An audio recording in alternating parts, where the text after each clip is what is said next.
Maroc, où le projet de loi de finances 2020 a été adopté hier par le Conseil de gouvernement. Il s'agit précisément de 3 projets de décret qui accompagnent le texte, qui ont été adoptés.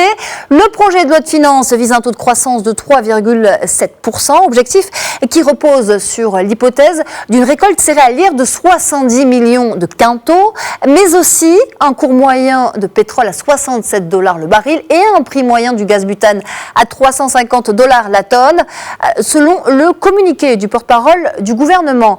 Le PLF 2020 repose en tout sur 4 priorités, dont la mise en œuvre effective de la loi cadre relative à la réforme du système de l'éducation et de la formation. Quant à la deuxième priorité, elle porte sur la mise en place des mécanismes de la protection sociale, du soutien à la classe moyenne, mais aussi sur le renforcement du ciblage des catégories démunies à travers l'amélioration et la généralisation des services médicaux.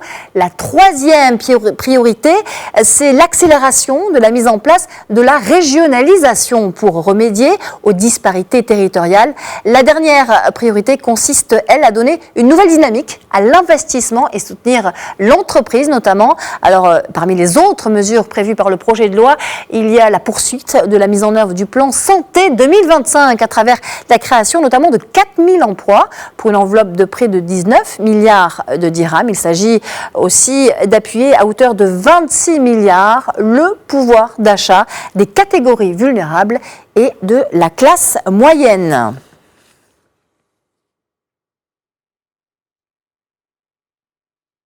En ligne avec nous pour revenir sur ce projet de loi de finances 2020 adopté par le Conseil de gouvernement, l'économiste Mehdi El Fakir. Bonjour à vous.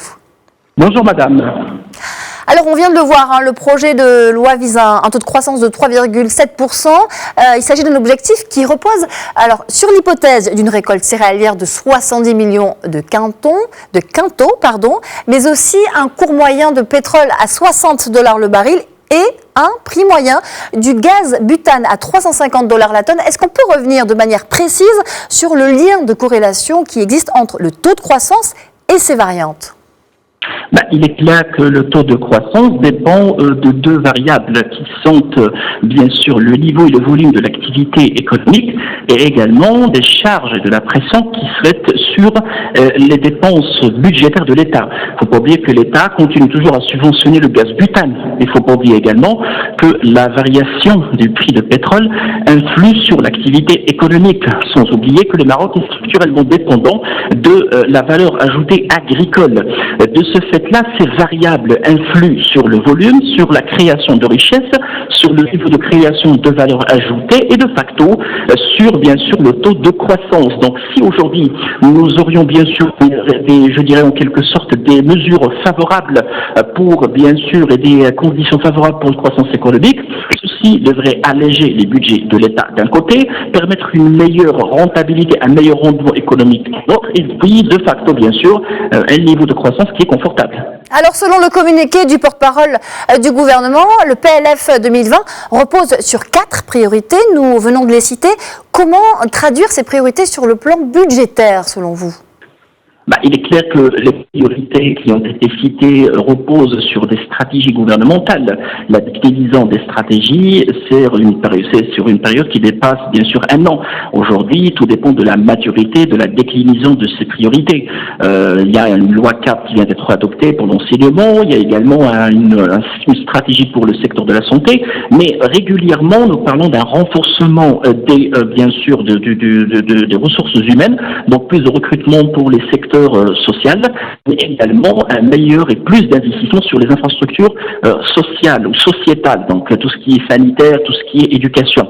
Donc la traduction concrète et palpable, c'est au niveau du budget de fonctionnement à travers une augmentation des postes budgétaires pour les secteurs et les départements sociaux à caractère social et également une augmentation, bien sûr, des enveloppes budgétaires allouées à l'investissement au niveau des infrastructures qui sont sanitaires et de l'éducation. Mais il est encore prématuré pour dire qu'à une loi de finances à elle seule serait vraiment gage ou pourrait garantir la réalisation et la déclinaison, voire la concrétisation des stratégies gouvernementales.